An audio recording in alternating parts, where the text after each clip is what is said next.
Hello everybody, Tyler from May214 here. Today's going to be SMP Shorts Episode 2. Today, I will be showing you guys how NYC powers New York City. So, let's get started. Okay, so this is the heart of all of the operations, the NYC building. Now, the NYC building used to be a home for gaming gamers, but he moved to New Jersey and we needed the space, so we took it from him, but now he lives in New York City again, and well, we kept it. So it's the New York State Electric and Gas Building, and we have offices in the Rockefeller Center, so if you ever need us, we'll be here. But we're going to go in this building, and I'm going to show you all the intricate parts of powering New York. Now, there are 3 parts of powering New York. There's the part of burning the distilled oil, or the refined oil, burning ethylene, gas, and using nuclear power. Now, we have 2 subcategories for nuclear power, because we now have a fusion reactor and a fission reactor. And I will show you both of those today.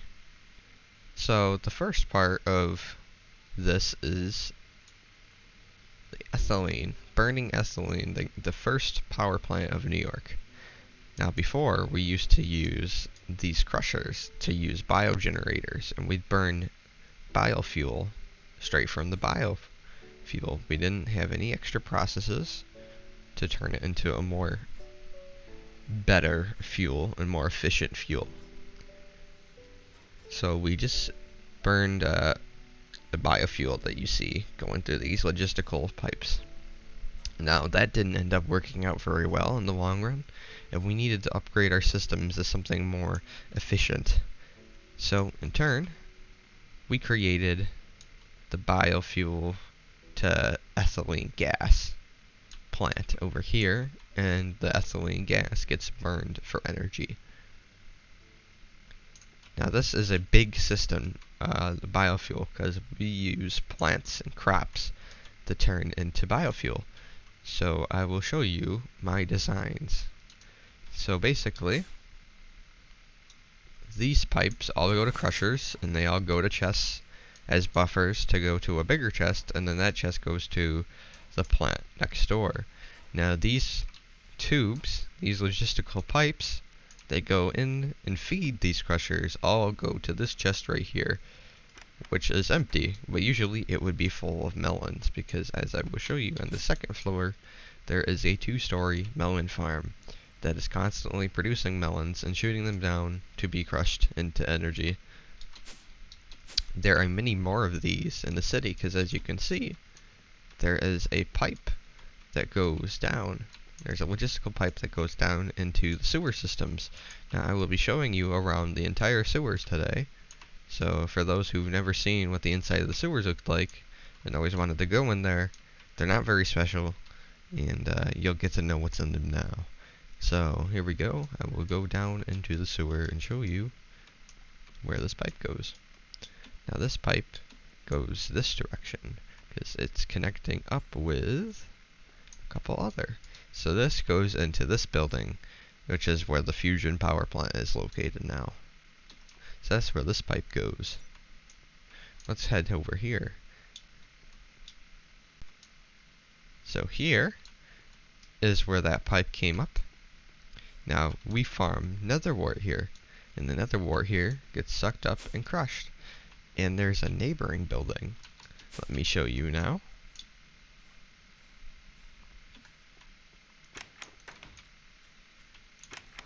This is a neighboring building that farms potatoes. The whole building farms potatoes, just like on the first floor. And it pumps them underground through pipes, logistical pipes, and sends them into our little highway here. And it shoots them all the way over here, up the pipe, to be sorted on the next floor. Now on the next floor, we have a sorting system, so it sends poisonous potatoes into the garbage.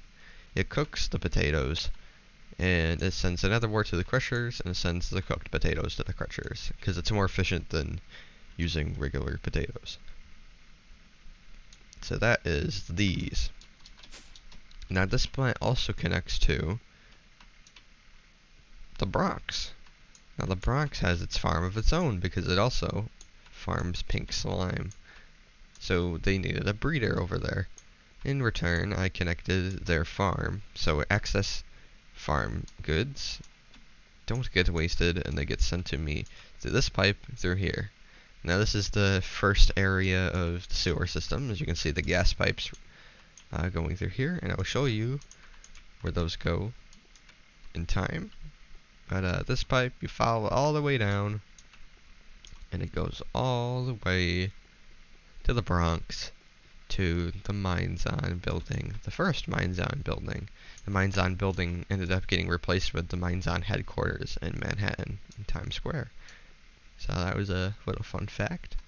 So, obviously we cheaped out and went with basics by the end of this. And it goes up here. Let's go up the stairs, because it just goes over there, where the water is, and connects to a farm within this building. So this is the potato farm, or carrot farm, I don't remember, potato farm. So that filters to the same system. It's very interesting. And now I will show you what happens to the biofuel. So all those biofuel pipes, all those logistical pipes connected, they all came to one end, and that end is in this building, the NYC building. And it gets pumped through another pipe. So here's the end, and it all comes through a chest, and then that chest is pumping more down through and up into the gas burning plant. So let's go next door and check out what's going on in the gas burning plant.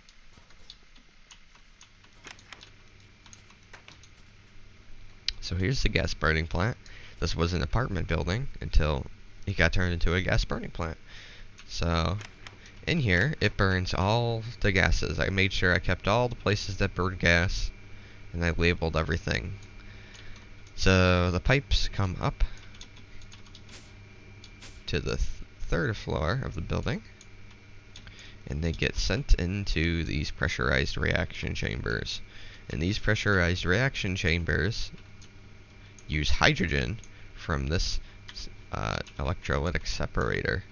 So as a byproduct is oxygen. So we pump water in, oxygen gets dumped, hydrogen gets sent in with the biofuel, and it produces a byproduct of substrate and produces ethylene. The ethylene is sent down through these pressurized tubes into the gas burning generators, which there is 6 of them. And those power the grid, and used to be the only power source for New York City. And the substrate gets collected for HDPE pellets and gets dumped. But that is the it used to be the only thing that powered the city. So now I will get into oils in their byproducts of refining it. So let's go to the oil refinery in Manhattan. So in Manhattan, there was only one source of oil, and it's now all gone. We rely on the trains to pick up oil from the Bronx and Alaska, and we refine the oil in Manhattan. And basically, we can use that oil for many things. We can use the diesel to power our diesel trains. We can use the gasoline for our gasoline plant, our petrol plant. And we can use the diesel for both the trains and just burning it. And the lubricant is for making our refineries more efficient. Our oil pumps more efficient, better said. And if I needed to, there is a way of burning lubricant, but I'd rather not burn it because it is actually very useful. But if it came in larger amounts, I might have accepted that option. Here is our 2 taps, and basically I pump oil, crude oil, into this multi-block structure, and I distill it or refine it into these 3 byproducts. And these 2 byproducts are sent through these 2 tubes. Now these 2 tubes go throughout the sewer systems. These are everywheres. So these guys run all the way through here, all the way past here. These pipes go everywhere. It's the diesel pipe especially, because the gas pipe only needs to go one place. Goes through here, takes the bend, and now we're in the main corridor on 1st Street. So the diesel goes all the way down to Brooklyn, which I guess I can show you because I did say I was going to show you guys all of the sewers. So it just runs all underneath the houses. It's a very tedious task of running all the way back because we're running through. We're exiting Manhattan. We're still in Manhattan, and okay, now we're in Brooklyn. And Brooklyn shares all the boroughs share Manhattan's power. But as you can see, this pipe goes all the way to the Farming Co. facility. Where actually in Farming Co. we produce biofuel. So it used to be our first way of having diesel, biodiesel. I mean, so we produced biodiesel, which was our first way of producing diesel fuel for our trains. But diesel is more efficient, but there's a limited amount of it, I guess. So, you know, we work with what we got. As you can tell, this guy's been working. Definitely are low on potatoes. It seems to be favoring this. I'm gonna have to make another farm then. But let's go all the way back. Seems that the chickens have stolen my boat. Use the antiquated now subway system, I guess. It still has its benefits as like a walkway, and still you can use it for getting places. It's not gone. But that was from here to over there. So let's head back in the sewers, and I will show you from 1st Street.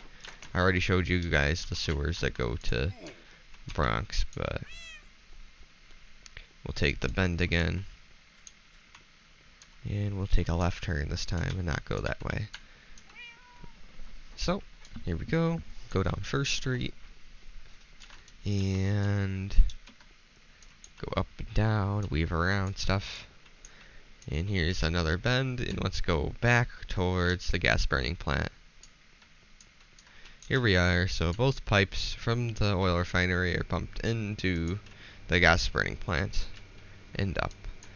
So let's get out of the sewers and let's go into the building where I can show you where it gets done.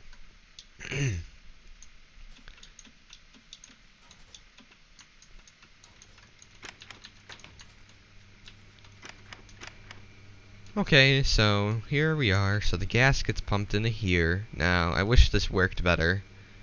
I have it hooked up to a relay and then to the mechanism cable, but it doesn't really work. So I don't really know. So we end up getting more gas, but that's that. The diesel is sent up the floors and into the 4th floor. And the diesel works flawlessly. When there's diesel, this will turn on and power if there needs to be power, or it only will run when it needs to turn on. And this is a multi-block structure, and that's very interesting, I guess. So that is the gas burning. It's all the gas burning done. So now let me cover nuclear. Now nuclear is quite recent to New York City, because nuclear fission is what we need to be able to create a nuclear fusion reactor. Now that we have a fusion reactor, I've turned off the fission reactor for the time being until we need more plutonium pellets, because plutonium pellets is a byproduct of nuclear waste when you turn it into spent nuclear waste, so it's more efficient. But the fission reactor also creates nuclear waste that has to naturally dissipate, and it's just one more thing that we have to deal with, and it's one more liability, because if this block were ever to break, it would pretty much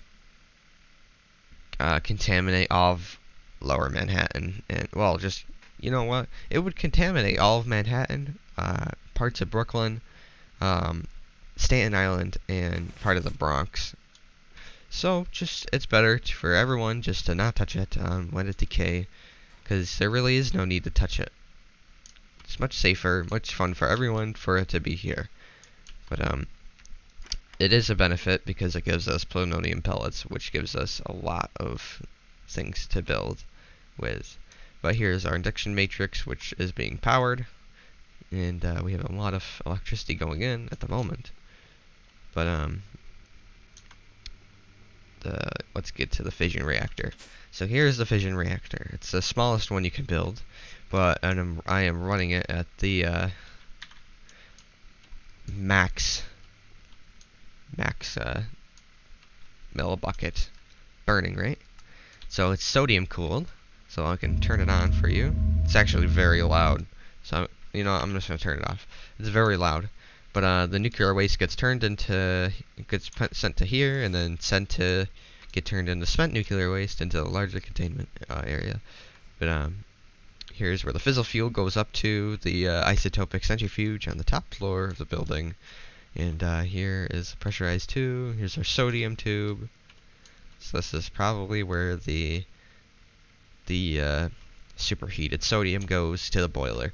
So in a sodium reactor, you use sodium as a coolant, and you use a thermoelectric boiler to cool down that sodium. And to cool down that sodium in the thermoelectric boiler, you use water. Now, there is a specific way of building the boiler to a specific design. There's a math you gotta do for how big your reactor is and how much output it will send. But what's the term for it? Your burn rate and your heating rate. So you gotta build it specific to your heating rate and burn rate, I guess. But I just built one that was big enough to work, and I didn't really care if it was too big. But it works flawlessly. And this reactor is very safe. I've left it on for days now, and I can trust it. But it's still a liability. It creates nuclear waste, and as you can see, we are definitely building up on some. So once that starts getting low, I will kick it back on. But we send the superheated sodium in here in the thermoelectric boiler to get turned and back into sodium and pumped back as a coolant into the fission reactor. And to cool down the sodium, we use water, and the water gets turned into steam, and the steam gets pumped into a turbine, which turns into electricity, turns turbine, making electricity, and condenses the steam back into water, which has been pumped back into the boiler. And this is all a closed loop, so this all has no outside help and runs completely great. Would I suggest you building it in your base or in your city?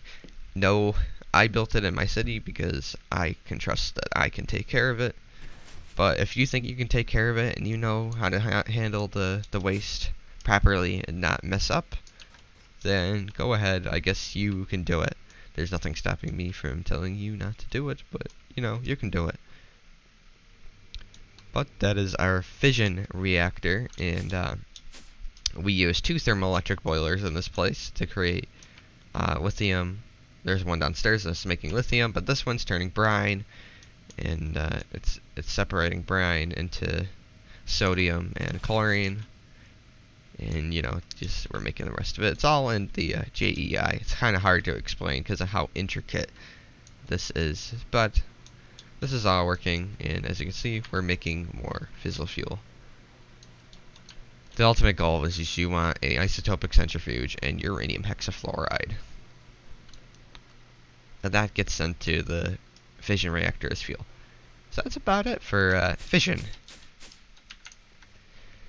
Okay, so let's go over to the fusion reactor. But before we go to visit the fusion reactor, let's go visit to what makes the fusion reactor work. Now the fusion reactor has a very, very crucial part in our fusion reactor has a massive part in our energy system now. Basically, these are 6 maxed out thermal evaporators, and these are running with the solar and with resistive heaters running at 1 kilo FE per tick. Now it's probably not the best solution, but it's working out very well.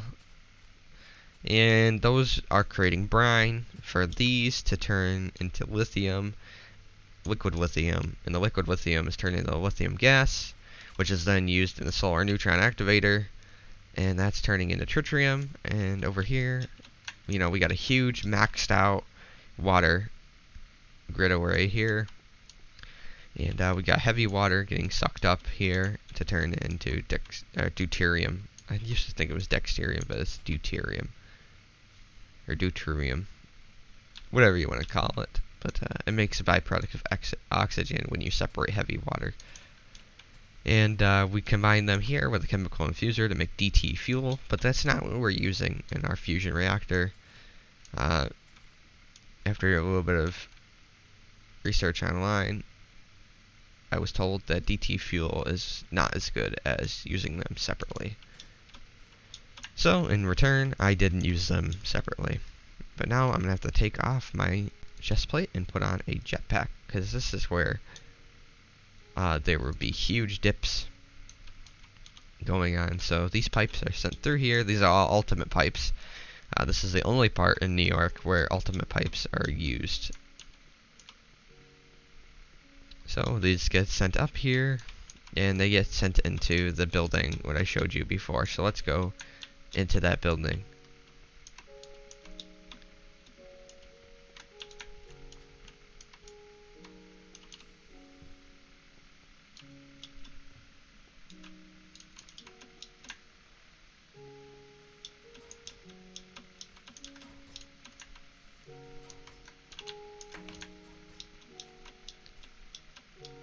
So here's the building in question. This is the fusion building. So as you can see, the pipes, like I said, are going up here, and they go into the fusion reactor. And to start the fusion reactor, you need a laser and a laser amplifier. You need at least 800 to 600 RF to start it. Usually I'd say read the port. It'll tell you stats, ignition temp, 100 megakelvin or millikelvin, whatever you want to call it. I'm going to say megakelvin. But here you go. And we're using an injection rate of 2 because I'm trying to build up more fuel. So here is our fusion reactor. And we have one other reactor that no one really knows about, but it's there when we need to turn it on. But it's not as efficient as these. It is this one. Now this is a Extreme Reactors 2 reactor. Runs as you think it would. It's well, it's obviously not doing anything now because I turned it all on the cyanide. But that's that. Let's add that to our metals and valuables chest. Okay, so there's one last thing that I think I want to show you. Now, all of these power generation multi-block structures are just gas burning generators. They all have one specific line that connects to this induction matrix. And this line is only connected to those because this line acts as a buffer. Makes the induction matrix act like a buffer. So it comes down, and this connects through here. Now this line goes all the way back and connects to the two fusion and fission reactors back there, and this comes over here and connects to the gas burning generator right here, and this line comes up into there.